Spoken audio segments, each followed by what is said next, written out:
We squat for power, we squat for speed, we squat for fitness. We all need to improve our squat. But how do we test whether our squat is an efficient squat or whether it's not? And how do we check to find some of the limitations that we may have during a squat? Here's a simple test we can use to test the mobility of the hips, the mobility of the calves, and the mobility of the thoracic spine and the shoulders in one test. All you need is a wall. So the first version, the easier version of this test, of this wall squat test, is you're going to take a wall here. Your feet are going to be about 4 inches away from the wall. So if you want to take that distance and measure it out, it's going to be about the length of the palm of your hand.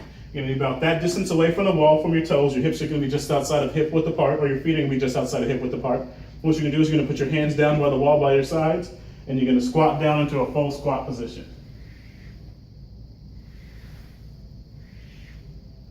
If you can achieve that test, and you can move on to the next one. If you can't achieve that test, some of the things you want to work on are hip mobility and calf mobility, as well as motor control of the trunk and improving the core strength.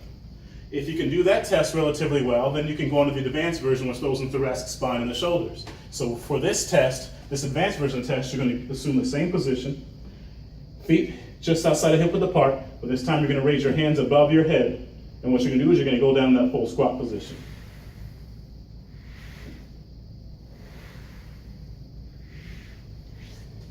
If you can achieve that, you're doing fairly well with your squat. If you can't, some of the things you want to address are, one, going back to the ankle flexibility, the hip flexibility, core strength or trunk strength, then thoracic mobility and shoulder mobility.